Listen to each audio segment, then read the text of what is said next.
Once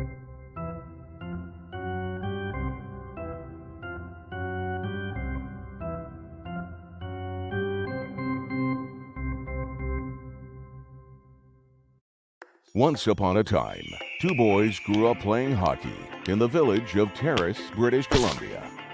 One of them went on to play in the National Hockey League. The other became a comedian. Now, one flies planes and coaches youth hockey. The other is still a comedian and owns newsstands. This is their podcast, Enjoying Orange Slices with Jeff and Ian. Hello, Jeff. It's a big day. We've got a guest. Yes, we do. We're gonna try and talk less travel. I don't know if we introduced food last week either, but definitely less travel. And we're gonna go hard with hockey. And we have an interview, so there's no fake news today. We're actually doing it. And you know what? Here's something exciting, Jeff. I don't know if it was Molly or Meg, but somebody made a little clip of last week's show and put it out on Instagram, and it is fantastic. It's a little conversation of us. So I don't know which Sharples put it out, but cheers to that Sharples. It's awesome. So I love it. Did you see it? Did you even see it? No. I know, it's all I can do to muster up whatever amount of time we spend doing this every week. Yeah, I know. I know, because the response, hey, 10 o'clock tomorrow at 9 a.m. I get it. Okay. An hour before. Well, I was out. I've been out and about here. It's been a busy time, and I just got back to town. So I was like, I didn't want to send it to you too late. And then I thought, well, what am I thinking? You're up till 2 a.m. anyways. So right. So I sent it to you when I knew you'd be sleeping. You're so good. It was 8 o'clock. I sent it back to you this morning. So way to go, Kalen. Send a message while asleep. I know. And that's okay. I muted Kalen, so he can send messages to me anytime he wants now. You're such a douche. 4 times. Anyways, our guest today is Scott Wedgewood, now of the Nashville Predators, recently of the Dallas Stars, New Jersey Devils, and Arizona Coyotes. So that'll be fun. We'll have him. He's also a new father, so we're looking forward to talking to him. Anything going on this week that we know about that's been announced in the NHL? I don't. Somebody signed, I think. Did somebody sign? I know that's a good talk. Did somebody sign? Just be very general. There were some signings. I'll be general, then you be even more general. Anyways, there's been some signings this week in the NHL. You know what? You know what's going on? You know we talk about Sportsnet every so often. So they have canned Jeff Merrick, who is part of 32 Thoughts, the podcast. And I don't know who owns 32 Thoughts, the podcast, because if it's Sportsnet, that means Merrick won't be back on that. But if it's not, maybe it'll be Merrick and Elliott still. I don't know. But that podcast is huge. Huge. Yeah. I don't know. You know what? I don't know, because Elliott is still at Sportsnet, and we got to get Elliott on. We haven't seen Elliott since he did his best Joe Thornton impression with you on the critically acclaimed Around the Bag during COVID, right? Around the Bag. And now we're Orange Slices. And so you're diversifying your portfolio, but I'd love to get Elliott on. I don't know if he'd really want to talk about it, but I think he is one of the best hockey people out there. And you know what I really like about him? As an ex-player, I love how he never skewers a current player or a past player. He'll paint most of the picture, but he'll let you fill in the rest. I think that's fantastic. Now, as a fan, or someone that's not in the game anymore, sometimes you're like, well, give us a little bit more of that meat and potatoes, right? But Elliott is awesome. And so we'll see what happens to 32 Thoughts, because those two were really good together. They're really good together. So I'm curious to see what happens. But it also makes me question what Sportsnet has done up in Canada, because their layoffs have been quite substantial over the last couple of years. And it seems to be they fire people that also still get ratings. So I don't understand what's going on up there. So Yeah, well, we don't know what happened, but I was surprised to hear that Jeff Merrick's no longer a part of it. But that was kind of a yeah, they talk about a core piece, but 32 Thoughts is kind of a foundational piece, really nice complementary piece too to the rest of the hockey stuff that they do over there. So we'll see. I'm sure see what Elliot will happens. be back, and I'm sure Jeff will be back as well. Maybe just not together. Good luck to both of them. Good luck to both those fellas. I hope they're able to pick themselves off the floor. Hey, where were you this week? Were you traveling? Oh, Or I was in the islands. you were in Vancouver? I was in the islands. Were you I in actually- Nanaimo having a bar? Yeah, I was in Nanaimo. I was up on the Sunshine Coast. People are like, "What are you talking about? Where is that?" Look at a map. It's beautiful country up there. Look I was at a actually- map. That's the best explanation ever. That's almost as good as there's been some signings. Generally speaking, Look at a map. went over to Hawaii, went over to Maui Okay. for 5 days, and it was phenomenal. You know what? And of course, there's they had the fires, which the tragedy last year in Lahaina and that area. We Mhm. were down south of that in around Wailea, and Mhm. talking about Wailea, there is an inline skating rink, roller rink, right beside the beach in Maui in Wailea that none other than you know who, Mr. Randy Morton, was one of the founding fathers of. And there's a plaque. I got to dig up the picture. There's a plaque on the side of the building, and the roller rink with Randy and all the guys that helped get that going. And it's still there, and the kids were out ripping around the puck when I was there. So I got some pictures, and I'll send some pictures to you so Mr. Almy can get them up. So I was there this week, and we went and checked that out. And Maui is just an amazing spot in the world, and the people were awesome, and had a great time. That's awesome. Mm-hmm. I am in New Jersey and the outskirts of New York, Albany. So things are going well for me. It is, and there is no plaques up around here. You know what? You know what's interesting to me about the New York area? It's just it's got a lot of history to it, which means they can't fix the roads. The roads are just I've rented a car, and yeah, it's hurt me. Like I got kidney stones after riding on the roads out here. It's just been terrible. Anyways, Well, I'm having a great time. No complaining. First world problems. New Yes, York there's been some signings. there's some signings. New York is so busy. There's so much going on all the time. That they got no time to fix they try and fix one lane, and then they go over, and then they have to fix the other lane. It's nonstop. It's nonstop. And they just got so many people, and the roads are just can't handle them. Right? That's it. But New York is, and Albany is in New York. Okay, it's not in New Jersey. No, it's in Albany, New York. It's the capital, state capital. Yeah, yeah, it's the capital, and it's right down from it's a big old racehorse track right down the street, Saratoga. Yeah. Yeah. All right. Well, we don't really talk that much about racehorses, but we could talk a lot about. You used to own a racehorse, didn't you? Yeah, I did actually. Yeah, years ago. What was that name? What was the name of that racehorse? You know what? I cannot remember. I'll have to get that. The name of it was Signings. And we also owned another one called Generally Speaking. That'd be a great. That's probably a horse name already. Generally Speaking. Generally speaking. Yeah. So let's get to Scott. I can see him knocking. Scott's He's like waiting. sitting there going, "Let me in." Ladies and gentlemen, please welcome our guest, Scott Wedgewood. There we go. Hey, everybody, we've got a guest today, and he's in his house. He's in his house where he is not playing this year, where he is a new father, and he has new goalie pads because he sold his old goalie pads to a friend of ours that flies with Jeff. Please welcome Scott Wedgewood. Hello, Scott. How are you? I'm good. How are you guys doing? Good. So did you know that you sold a friend of ours goalie pads? Depends who the friend is, unless it's been secondhand. You might know him.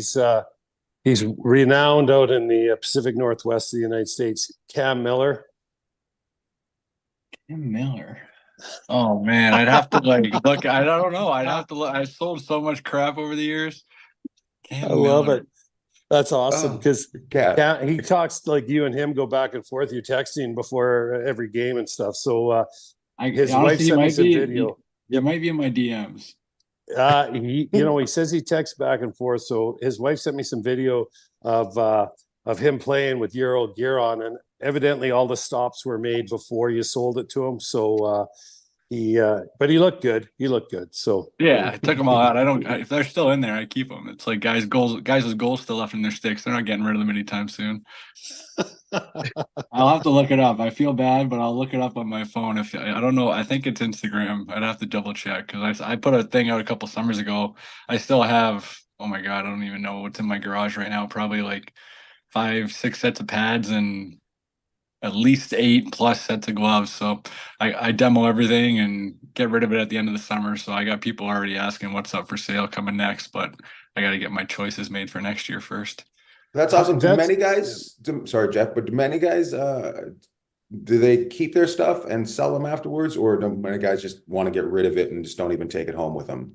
Yeah, I find like it's a little bit of a, I think I like to tinker with gear and make stuff better. So I'm always trying like newest companies, newest stuff. And I bring my own, a good amount of it home, but a lot of the team do like the equipment sales at the end of the season where like fans can come in or, obviously almost like a Play It Again Sports, they have their hockey shop and I get pictures from guys like, hey, I grabbed 2 of your sticks or I grabbed your old glove or whatever was left over as you kind of break things down and get new stuff throughout the year. So I know Ottinger takes nothing. He might take 1 set of pads home, but I probably took about 2, 3 sets of pads and 6 gloves and I tinker with it all. So, and then I give it That's to my awesome. buddies, which is kind of fun. And I sell some stuff just because it's nice to get pro stock stuff back into the goalie community.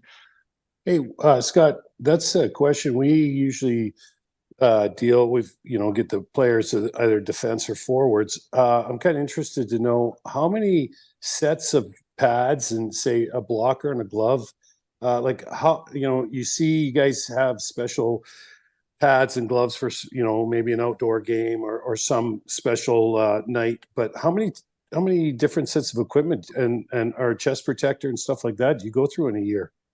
There's no like cap on it. I think I want to say Bobrovsky because I remember our equipment manager said during the year this year that they had the equipment meetings and one of the GMs or thing brought up like, can we put a cap on something? Because I think Bobrovsky had like 10 or 12 sets through the season. I usually run. I'm not. I'm only playing 25, 30 games for practices. Beat crap up. I'm probably running 2 pants, 2 chest protectors, 5 or 6 gloves, 3 blockers, and then 3 to 4 sets of pads. Because we're on the ice every day, morning skates, it gets beat up. Ottinger was probably a new set of pads every month, along with gloves. And then same thing, maybe 2 chest protectors, 2 pants. But you got pants, like you said, you got pants and pads for different jerseys. The alternates, you get a new pair of pants for.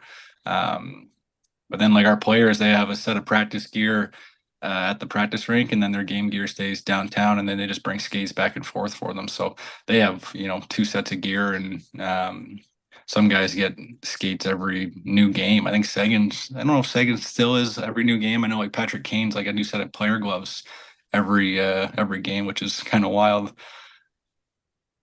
That's pretty great. I got a question about equipment for you. So the goalie skates have changed over the past 10 years a lot, right? Did you start out on the old like heavy kind of skate, or were you into the new skater Revy? I started with the older style cowling, like the white big toe cap. That was kind of my upbringing, and then the 2-piece player looking skate. I want to say it was 5 years ago, maybe a little bit sooner than that. I'm not 100% sure, but I've been in like the flat cowling forever. And they stopped making them, and then the Scott Van Horn VH came out, and now it's True. But Scott Van Horn's model was the 1-piece True skate, which is all like the graphite mold that holds, and they now make a 2-piece skate as well. Last couple years, but it's a good mix. Like Shesterkin, Saros, myself, or Jonathan Quick are still in like the one piece kind of state. It's a cowling, but now it's just all one mold. And then, but then now you got like the Bauer skates that are looking like those ski boots with the clasp on the high top of it, and then the across the midline of your foot. So that's like the newest age now, and they have the back of the skate, instead of having all your laces come up and you can't really flex forward, the back of the skate has like a kind of like a lever in it that allows like the whole front of the heel to kind of just release the back of the heel point. So it's like a flexion boot. So that's kind of been like the newest age. And that only came out, I want to say, in the last year to 2 years. A couple guys, Vasilevsky was wearing them. But you like fall forward. I'm not used to it because you can tighten and how much of a degree you want to lean forward. So when you're on the ground, you want to put your foot up.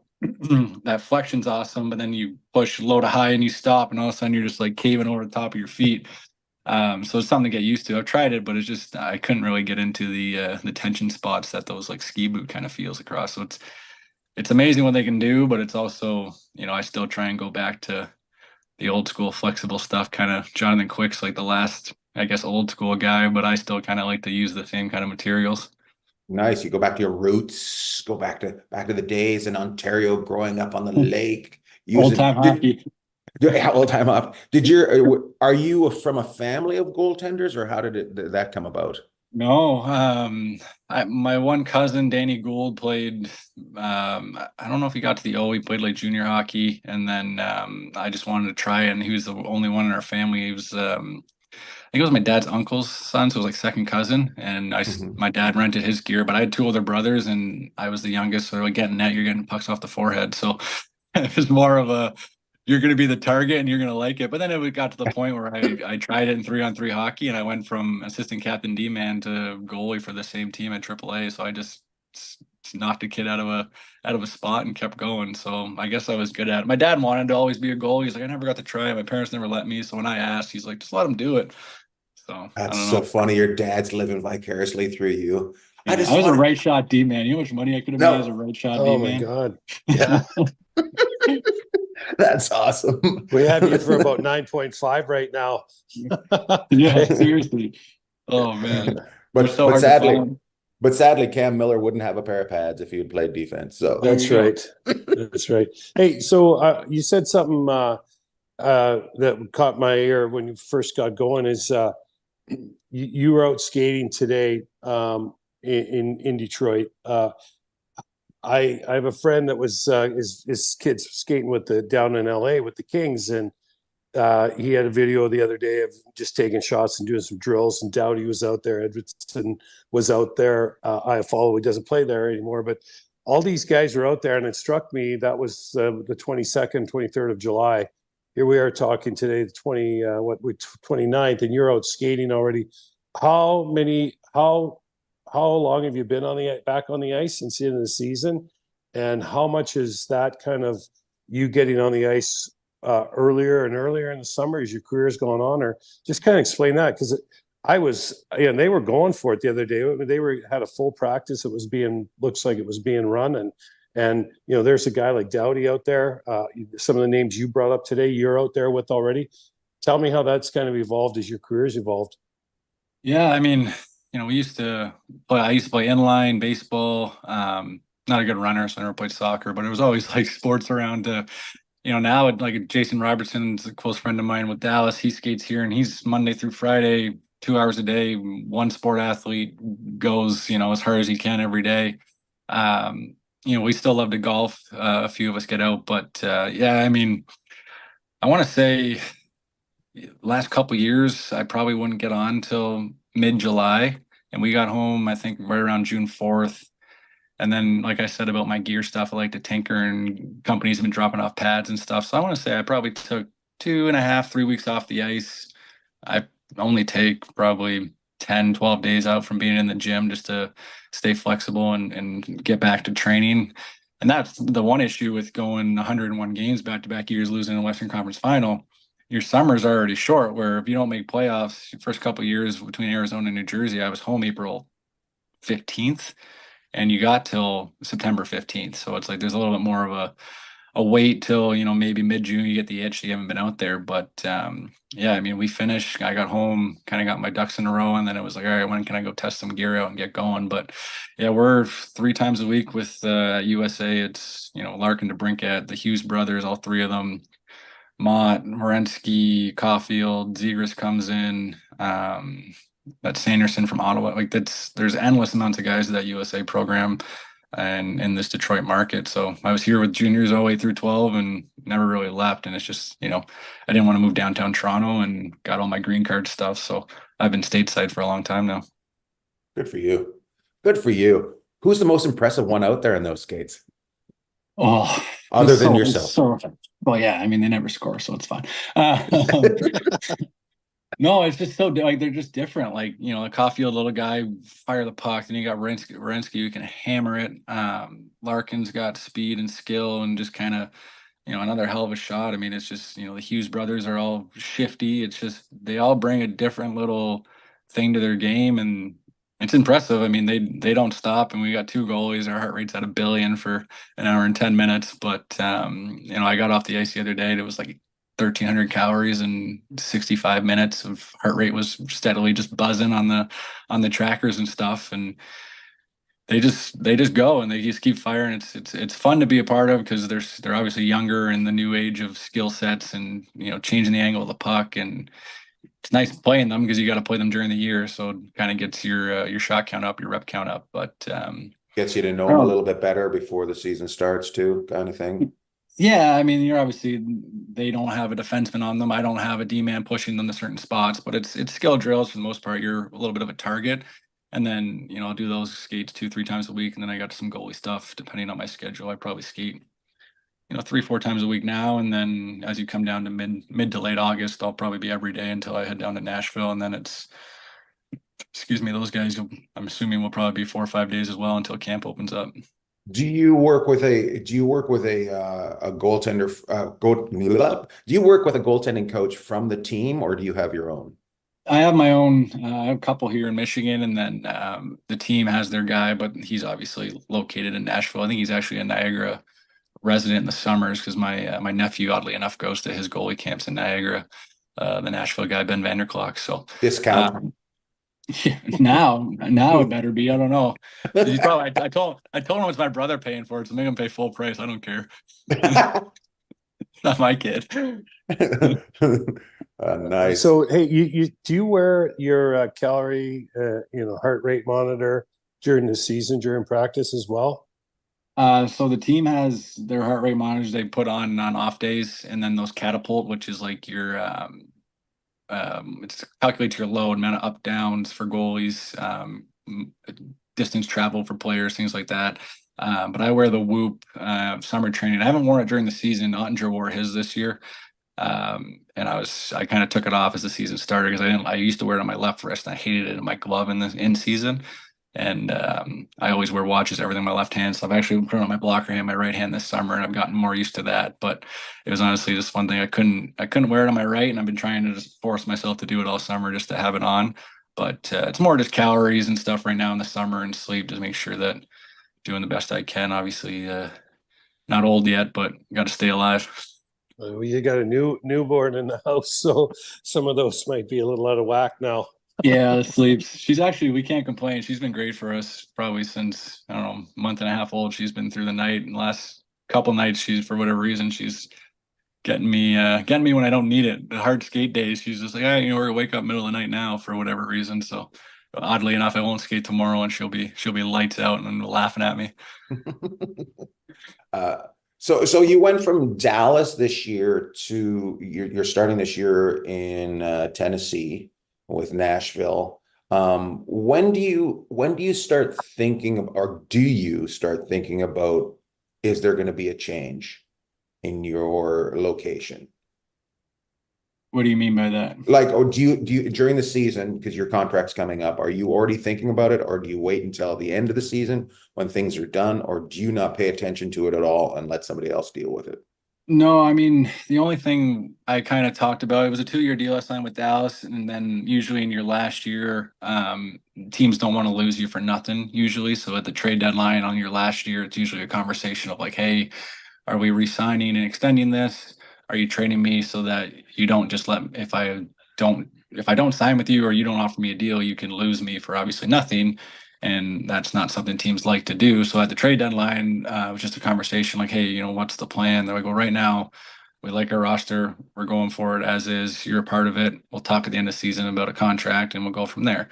So that's like the only real, 2-3 weeks out of the trade deadline where you kind of just bring it up to see what thought processes are. Because I've been traded at the deadline a few times already, and it's a logistical nightmare, but it is what it is as a business. So that was the only time I really thought about it during the year. And then, as playoffs had started, it was a quick conversation like, hey, anything before playoffs, no, no distractions, let's go. And that's just kind of a nice thing with the GMs and coaching staff and things is like, nothing's on your mind. We're here to win. Forget about if you play well, you get more money. If you play crap, you get less money. Let's just go and figure it out.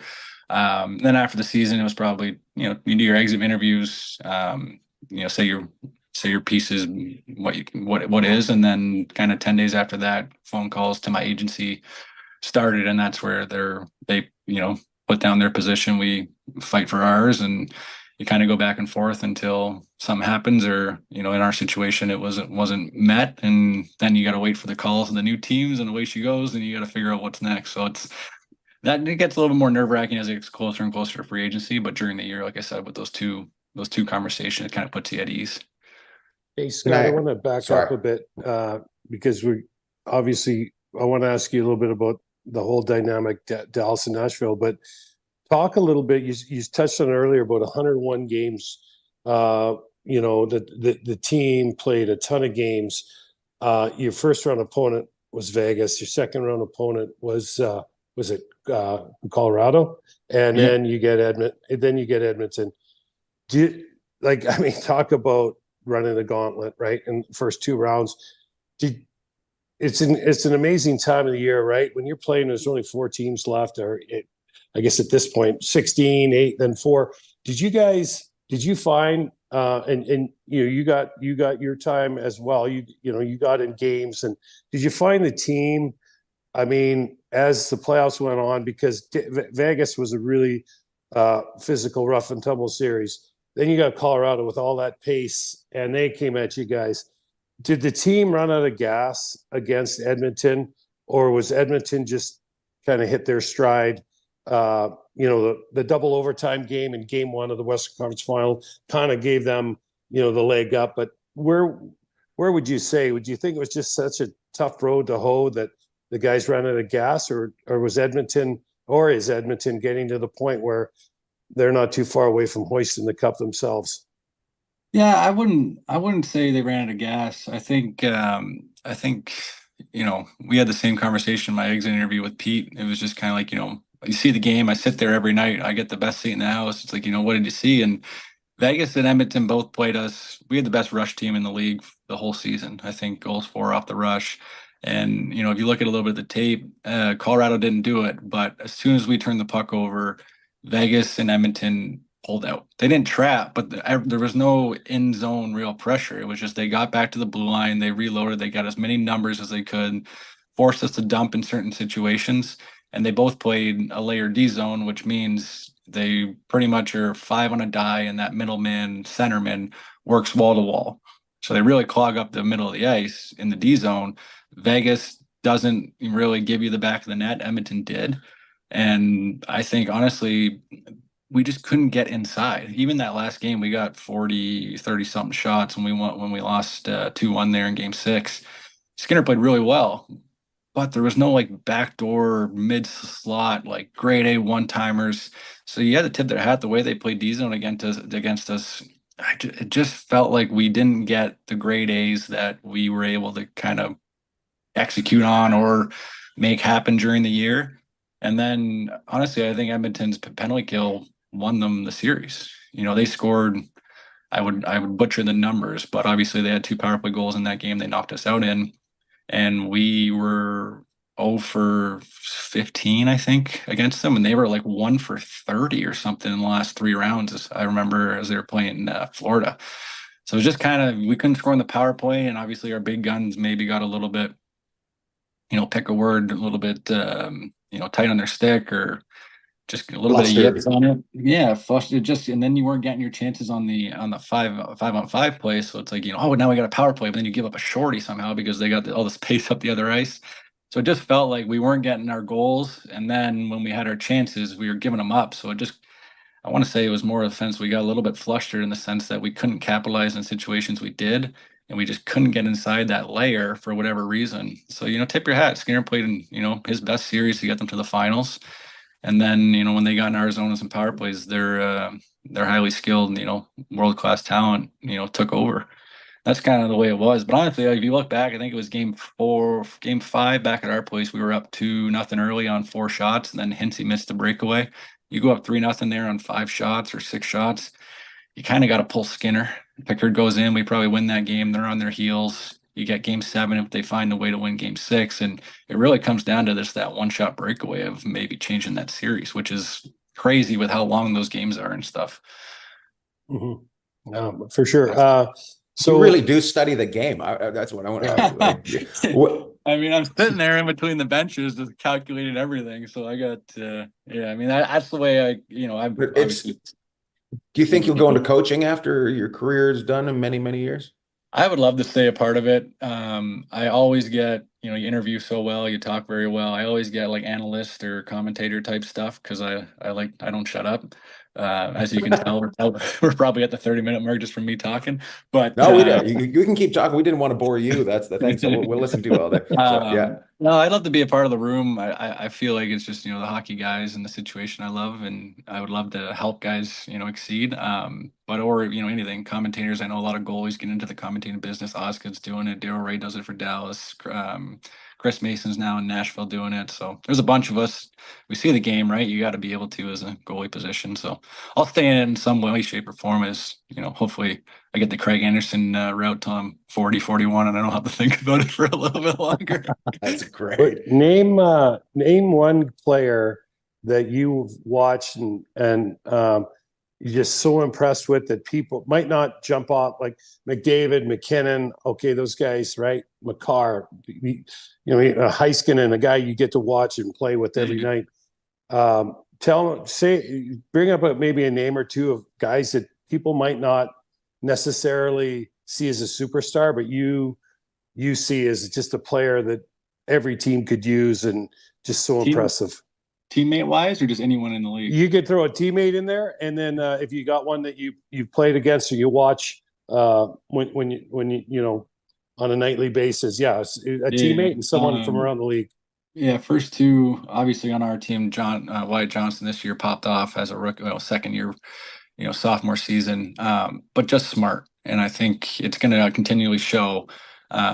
Plays D zone. You don't see him get beat. You see him block shots, but it's just smart. He deters the next play. And then it's, that old school, like you got to play good D zone to get good offense. And he's always, every clip throughout the year, it's like, all right, here's our D zone situation. Look where Johnny is, picks up a pass, kicks it out up the ice, drives it deep, turns around, hits the late guy, shot on net, rebound, Johnny scores. And it all started because he played good D zone. Another guy, I find two of them honestly were on Vegas, that William Carrier, fourth liner, plays a hard game. It's like you just see our guys wearing, their backs against the wall, and he's down their throat every night. And then, he found a way to score. And honestly, the big one was 2 years ago in the Western Conference Final before they wanted to win. That fourth line just steamrolled us. And then another guy on that team that I think is a little bit underrated is that Chandler Stevenson. Center they played that layer zone. He's got to be a workhorse side to side, good skater. We don't see much of the East anymore. But I think you can go down the list now that underrated guys. I mean, Hinsey on our team puts up his points. He's got a hell of a shot, hell of a skating pace. But yeah, we'll see. I mean, obviously moving over to Nashville, I got torched by those guys a few times already this year to get to play with them. But yeah, I mean, I'd have to look at game sheets and stuff, but you can pick out things now. Everyone's got skill, and that's the funny thing. You talk to these guys, like Hal Gill played in the league and he sucks. I'm like, yeah, but if Hal Gill came in on the ice with you, he would destroy you. Like the men's league kind of stuff. Like you go on YouTube and look up like Jeff Carter playing men's league. He's got like the Cooperalls on and stuff. You ever see that clip of him? No, that's hilarious. He goes into men's league. It's almost like what's that one basketball they put on like the face paint? He's like Uncle Eddie or something, or Uncle Yeah, Drew. yeah, It's kind of the yeah. same thing. Like Jeff Carter goes out there and like Cooperalls and like pretends he can't skate for 5 minutes, and then he just destroys everyone, and no one can touch the puck for like 10 minutes. I gotta It's find just that. funny. I'm like, Oh, yeah, that's oh yeah, it's like Jeff Carter men's league, blooper or something. It's he what just a walks around, douche. dude. What a douche, though, at the same time. Some guys that never got to play, just living their best life ever, and then some guy comes out and destroys them. Oh, Yeah, it's just I, it's a different level. I have two questions, Jeff. I don't know if we want to how much time you have, Scott, but I have two questions I really want to get out. So I'll start with this one. Um, Tell people about an exit interview, because most of us haven't been through an exit interview. Are you on your heels in those? Are you comfortable enough to say how you feel, or do you hold things in? Like I don't know, as a person that doesn't play or has never played at a high caliber thing, how confident you are when you get there, where you could say something and feel like it isn't going to destroy your career.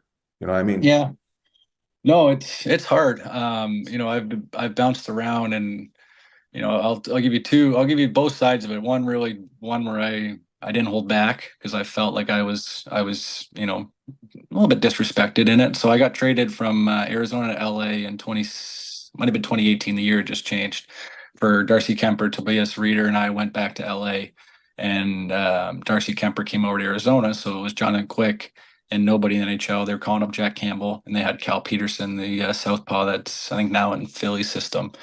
And I got there, was there for two practices. But my first phone call, they were like, "Hey, like no rush coming here. We're calling up Jack Campbell. We'll figure out your situation." And it was just like, oh shit, like okay, like I'm not an option for the NHL. I just got there like 3 months ago, my first stint with Arizona. They sent me down to Ontario, and they're like, "Hey, we're the goalie gurus. We've really helped a bunch of goalies get their game back." And in my head, I'm like, "My game back? I just played my first 25 NHL games. Like I just got here. Like what did I do wrong?" So I went down. I played 4 games in the American League. They were running Cal Peterson the whole time. He was a great goalie on his up and coming goalie, but it just felt like I was getting shafted and just part of a trade kind of thing. So Mhm. my exit interview, I'd asked my agent like, "Hey, what can we say here?" He's like, "Well, you're not going back. We know that." So he's like, "Tell him how you feel." So I went in the interview and I was like, "Hey, like you guys told me you're the goalie guru. Was the only person in this organization that cared about me was the AHL goalie coach Dusty Emo. Me and him worked day to day, and he was awesome." And so I kind of, I didn't yell at them or anything. I just kind of said like, "Hey, you're supposed to help me. I was supposed to get back to the NHL. Like, you just threw away the second half of my season." So then that summer, I was calling like agencies calling around, and I get a couple calls back. He's like, "What happened? Because you got a couple of red flags here of like the teams are calling and asking." He's like, "Oh, he had a bad attitude." I'm like, "Yeah, I was pissed. I just went from playing NHL to playing 4 games after the new year kind of thing." So that was like, I kind of said how I felt, and I just felt like I was shafted in the sense. So I voiced my opinion.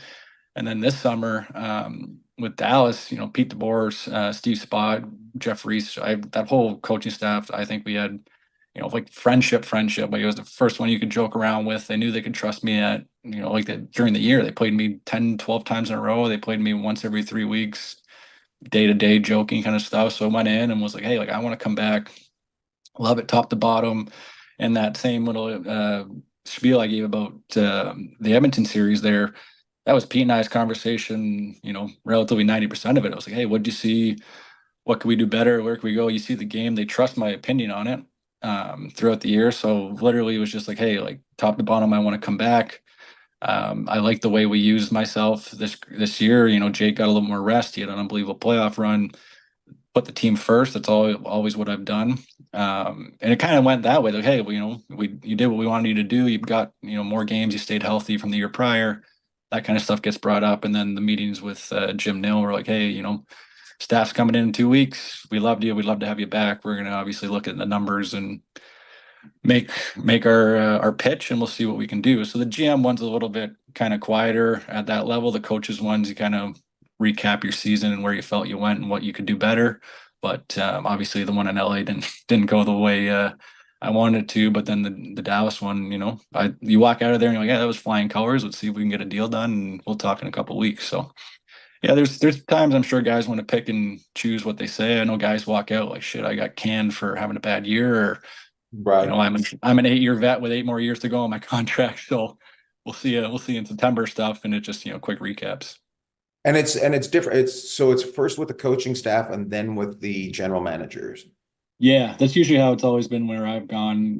Goalie coach obviously comes in with me, and then the head coach. I haven't really done it with the D coach or the assistant coach too often, but you'll chat with them at the end of the season. They don't really have much to say because they don't deal with you. But and then it's always individually for me with the head GM. Some years the assistant GM's been in certain teams, but yeah, usually the GM's just separate, and they're more the business side, I guess, would be the best way to put it. It's so interesting how they ask for your honest opinion and then they're butthurt by your honest opinion. You know, I mean, like they're asking to judge you on your ethic, or not your work ethic, but your work. But then you're saying, hey, your work needs to be better, and they're upset by it. You know what I mean? Yeah, Like I mean, I I just I get it. don't I guess it's human nature to be like that, but at the same time, to throw red flags around the league is kind of a douche move. I've used douche twice today. Yeah, Oh, but then it's Tokenie didn't like that word. Sorry, I'll She put just her on mute while she barks. Yeah, go ahead, Scott. no, I mean, but then like you got other people. I'm like Scott Clemenson was goalie partner and goalie development in Jersey, and when I had a couple, red flags around, but I mean, like, the bad attitude is I want to play. So I'm pissed because I want to be in the net. I want to be in the NHL. I want to be better. And it wasn't even like I was bad attitude to anyone in the room. I was bad attitude towards the people that were crap me, like teammates, never.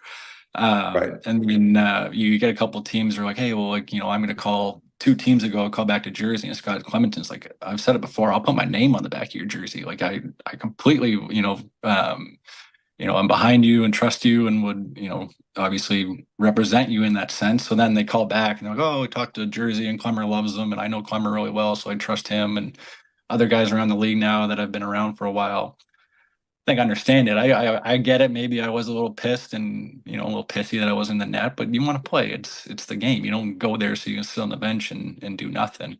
But I Right. do think I've turned a little bit of leaf from the early days. I've told a couple stories over the years of Mackenzie Blackwood and I were battling out in the American League in Jersey, and he was a new up and comer, and I had blown my shoulder out. So they're like, "Hey, like we're gonna play Mackenzie once a week here to get him accustomed to the American League, regardless of schedule." And I was like, "Well, screw this kid! Like I've been here for 4 years, and I just missed my opportunity." And then I went, Arizona, LA, Buffalo, Tampa, back to Jersey, and now he was up there, and Corey Crawford retired, and him and I were partners.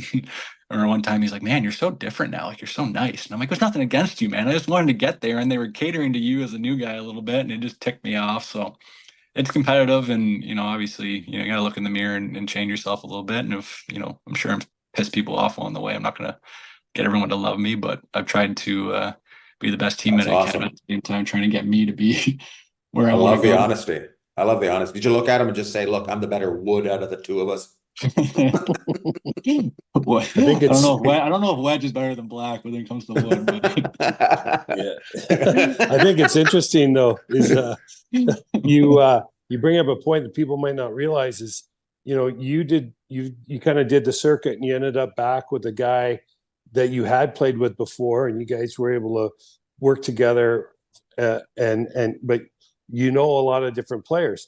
The management, these guys, they all talk, and immediately after you did your exit meeting, that they compete against each other. They're trying to beat their buddy, but they're going to call up other guys around the league. There's a lot of these guys. I mean, the degree of separation is so small in the hockey world, right? And like you had to kind of get back out there and say, "Hey, I'm not a bad guy. I'm a good guy." And obviously, that worked out in Dallas. And tell us a little bit about, we don't want to keep you forever, Scott, but tell us a little bit about Nashville and your excitement. I mean, I'm envious of you. Some of the places you play, like Dallas, now Nashville. I mean, these are two of the premier places in the league to play. What kind of led into your decision to go there, and how many teams? I mean, did you have a bunch of teams you were talking to? What kind of stood out about going and signing in Nashville? Also, yeah, I mean, how many cars were stolen in Jersey? nobody will want my 10-year-old Ford Explorer. No, I mean, obviously, first wanted to go back to Dallas. They were stuck with the cap, and it just couldn't, as much as I came down, they couldn't come up, and it was what it was. So, unfortunately, closed the door there. And then teams, caught with interest. I think the hard part this season was there was so much unknown with the goalie market of who's getting traded. Boston had Allmark on the table. Nashville had floated. They might have traded Saros. They might have traded Askarov. Ottawa was trying to move somebody. Colorado put out that they might be looking to move Georgiev, and there's all these situations, and mainly what I had gotten back, like, hey, we're interested, but we need some puzzle pieces to fall. And that was kind of tough because it's like, well, now I just feel like I'm sitting here waiting. And Nashville, right as it opened, came out and like, hey, we're signing Saros now. It's kind of come to a deal that we're going to have him. We want someone to solidify the backup role. What would it kind of take? And we kind of couple number calls, and it was there. And 2 years is which I wanted. I kind of like the stability of 2 years, give you a chance to settle in and keep playing. And they were front and center right from the get go, like, hey, this is the situation we're in, this is the money we're in. A couple other teams were like, hey, we're really interested, like I said, but it just felt like I was hoping for, they were hoping a prayer in the sense of, if I can make this trade and it works out perfectly, then you're in.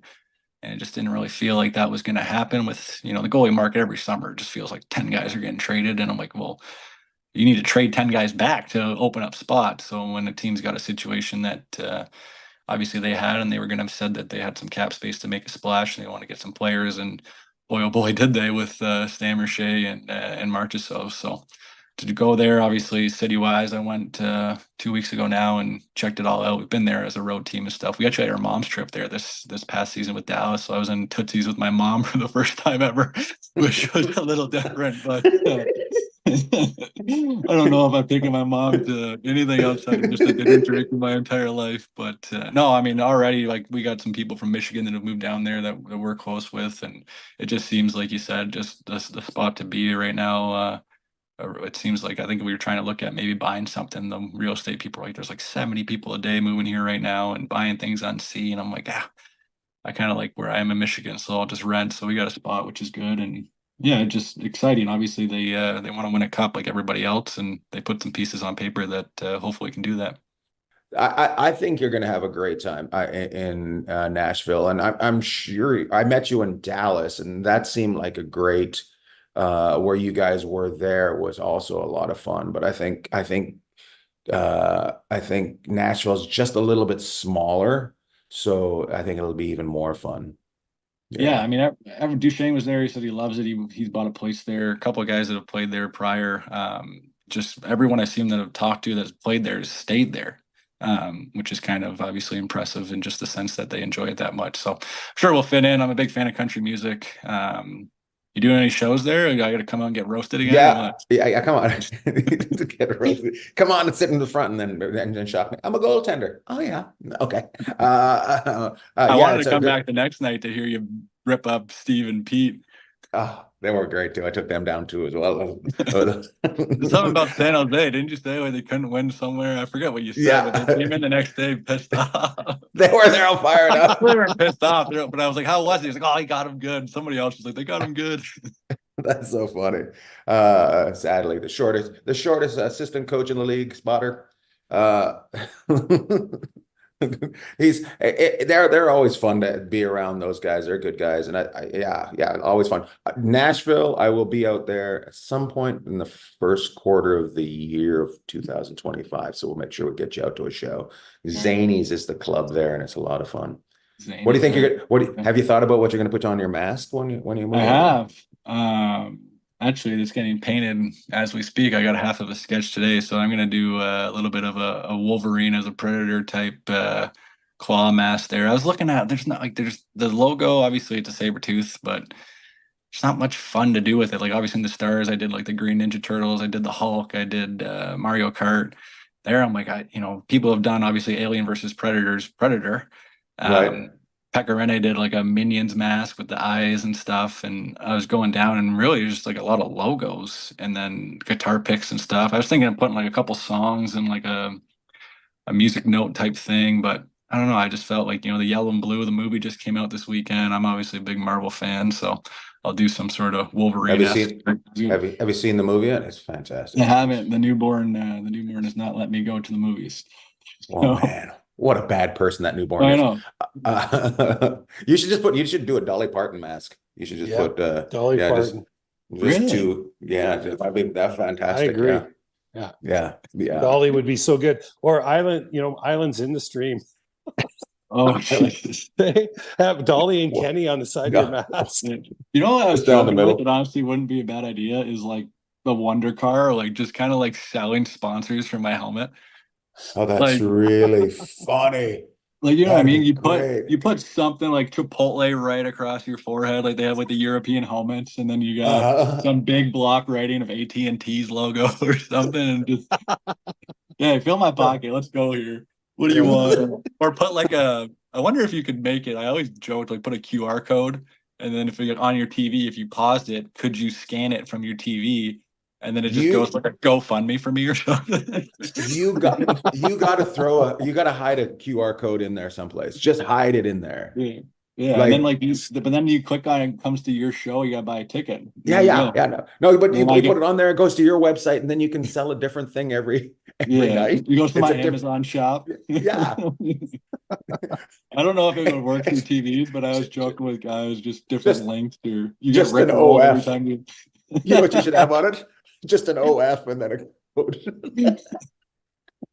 I think the league would cancel me very fast, but I was joking about it. Scott Wedgewood has been sent to the player assistant program. Yeah, assistant programmer. He wears his towel different. He wears it on the top of his body. That's Uh, awesome. I love it.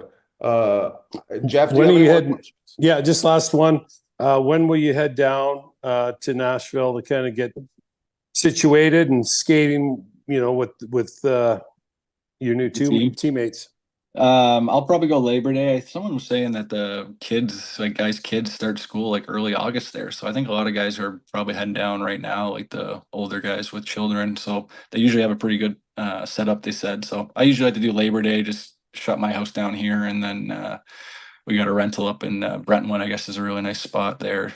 Brentwood, Franklin, I guess are the two big suburbs. So dogs and a baby, you got to take care of them first. And then, yeah, get situated right around Labor Day. And then camp opens I want to say like September 15th, 16th type area. So a couple weeks to get settled in and then off and running in Smashville. Why Smash? I still like to Google that. Why is it called Smashville? It's just like Vegas, like just Yes, because everybody gets gonorrhea there.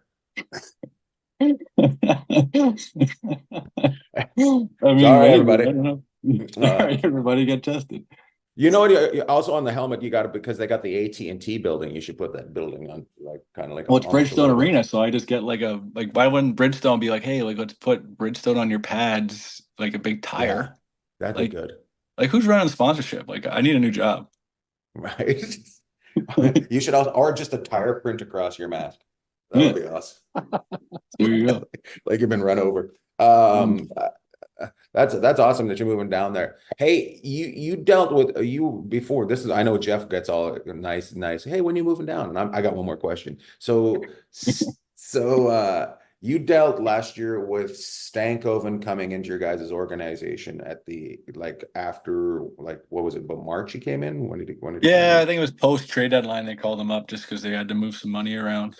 How do the guys treat a guy that young, and how does he fit in? Like, does he cock of the walk right away as soon as he come in, and people have to beat him down, or is he more like, hey, good to be here?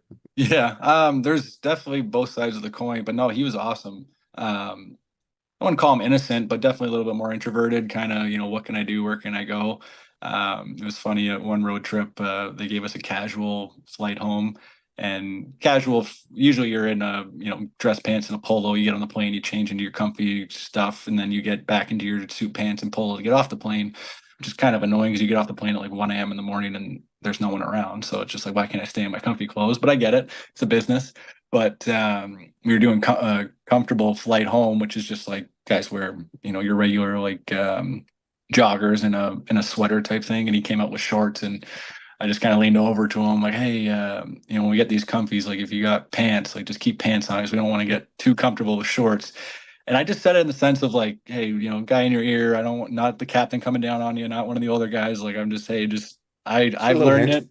Yeah, Yeah, I've learned it. And he just went, oh shit. Like I'm like just kind of like my career's over if I don't put pants on. that's funny. So but he gets off the plane last, and then they put all of our luggage from the plane and from the bus into the plane, and he grabs this bag out, puts pants on, gets on the plane. GMs never see him. But I'm like, dude, you could have came on with shorts. It wasn't that serious.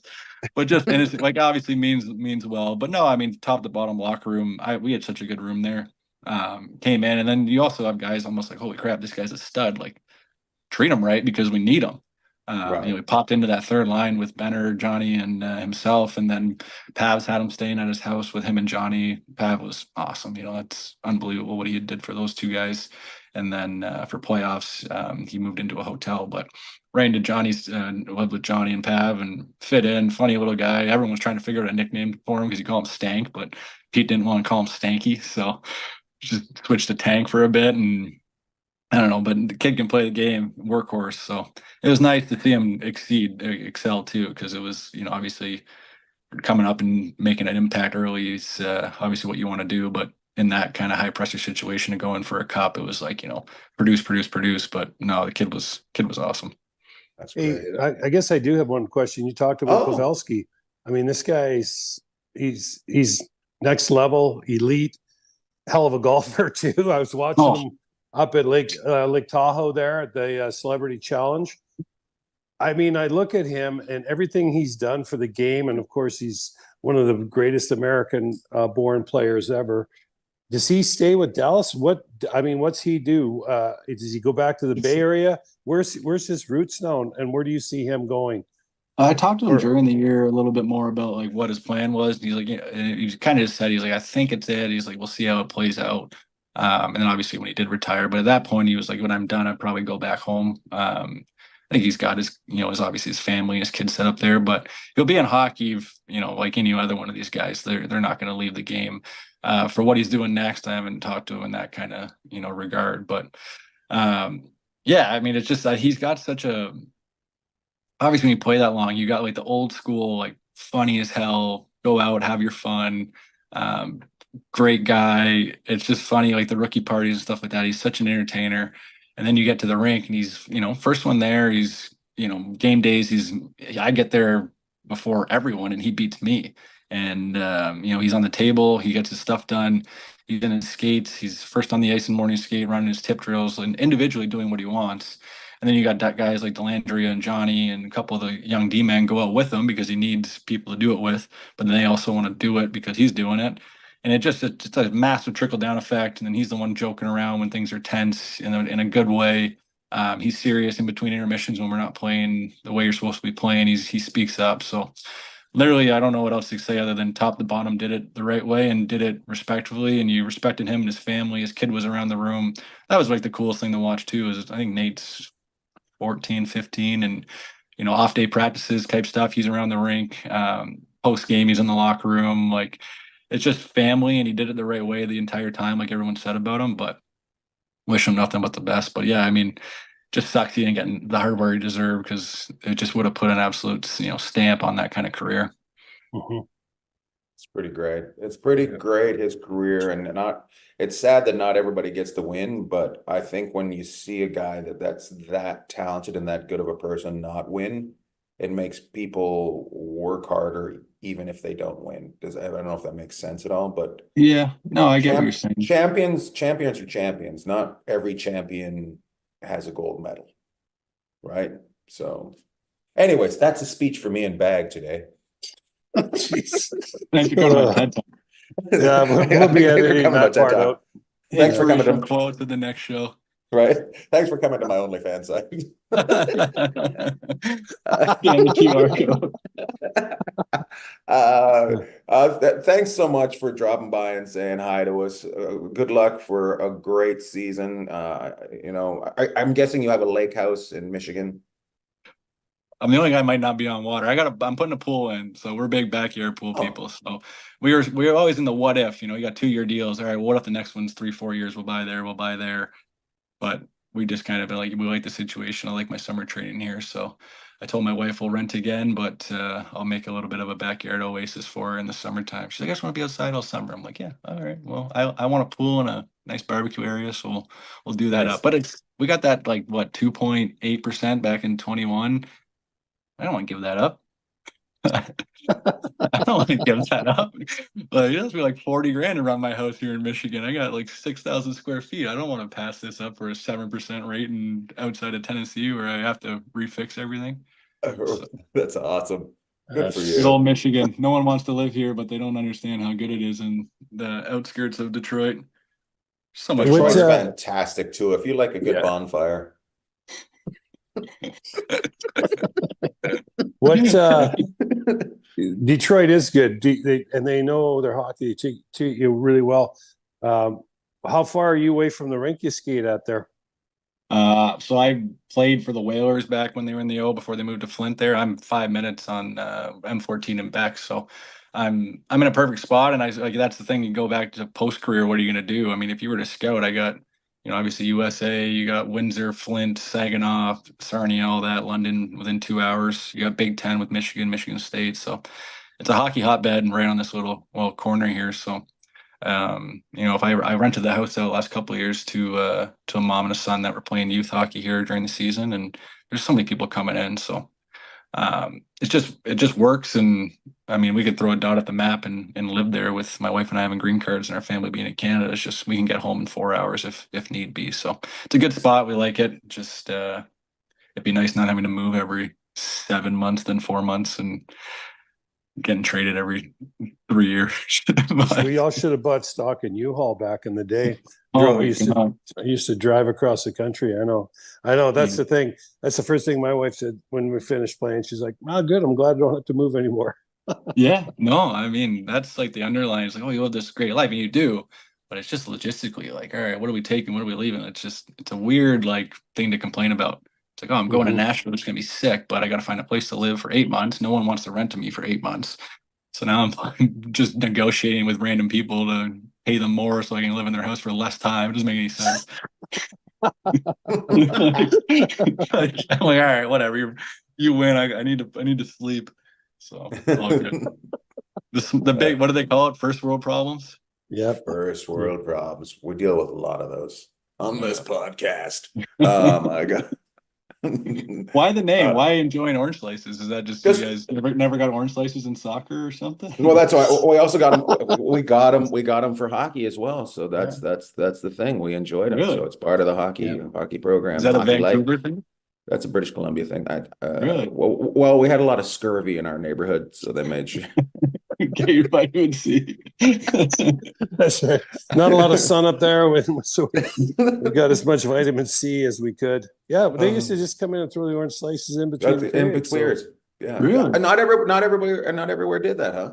I didn't have that in youth. We never had that. I mean, I always heard about people playing like outdoor soccer was an orange slices type thing, but never had it in hockey rinks. Wow. Well, there you go. Different culture. We were just in Toronto. It was Timmy's, and I don't even know what I ate. Probably we got orange slices. You guys got those little Tim balls or whatever they're called. Enjoying Timbits with Jeff and Ian. Sponsored by what does Duncan call them? Donut holes. It's the same thing. Enjoying I don't know who had them first. One of them ripped off the other one for sure. So, anyways, all right, man. Have a great day. Thank you so much. Of course, anytime. Cheers. Yeah, it's awesome, Scott. Thanks. We look forward to staying at your house in Nashville. Yeah, come down. We'll hit up Tootsie so I don't have to go out with my mom. Oh my God, that's hilarious. My mom plays bass in a band down Tootsie's. Oh, that's awesome. Well, that was fun. Scott's nice. He is a talker. You know what? He will be. I was thinking of Brian Boucher while we were talking to Scott today. Brian Boucher went from being a goaltender in the NHL. Darren Pang is another one, Panger. But Brian Boucher is a guy that's just kept working at his game. I don't know how similar Boucher's career is to Scott's, but I could see Scott as an analyst when he gets done, because he is a critical thinker. He can break down and articulate what he sees out there. And I think I'm just a little surprised. And I would say a little, I don't want to say disappointed, because I'm really excited for him to go to Nashville. I love Nashville. It's one of my favorite teams in the league. But we love Dallas. We love the people in Dallas. We've got Pete there, we got Spotter there, and my old teammate Jimmy Nils, GM, and it sounded like they all wanted to make it work. They just couldn't find the dollar bills to make it happen. He seems honest enough that if he felt like he was getting the runaround, he would say something, right? And he didn't say that he felt like he got the runaround. He just said it just couldn't fit it in, right? So yeah. Well, look around the league. At the end of the day, it's still a numbers game, right? So, well, and the great equalizer is the salary cap. You win, you make more. That's just the way it is. So if you look at, these teams that are on their way up, Vegas had a big exodus this year because of these guys that have been so successful. Florida had a big exodus. Edmonton is not quite there yet, but they were able to add a little bit. Dallas has got guys making money, so they couldn't get everybody back. Just looking at a few of those teams, Nashville had all kinds of cash. Utah's all kinds of cash. Seattle has cash. So they could go and start adding pieces for their run at it. We'll see how it all works out. Scott's in the same division, so I think there's some comfort in that. Like, yeah, he's got to play Dallas 4 times. I'm sure he'll get, some of those games. I'm guessing they'll give him half those games. Saros will probably get the other 2. But I think it's how many games did Saros? I don't remember. Did Saros play a lot last year, or was he? You know what? He plays a lot every year. He plays a lot like Ottinger He's does. one of those guys, yeah. But I think the big reason they brought Scott in is to get some rest, because I think when you look at how Dallas lost out to Vegas 2 years ago, it looked like Ottinger was starting to wear down a bit, right? I'm using I think a lot today. But I ran into someone from the Vegas organization in game 4 or 5, I guess it was. And he told me that night was Ottinger's 83rd game of the year. So that's a lot, right, for a goalie. So they moderated his work last year. Scott came in and the team was just as successful, just ran into a bit of a buzzsaw in Edmonton. And I really believe that, Colorado and Vegas, I don't think you could ask for much tougher first round and second round opponents.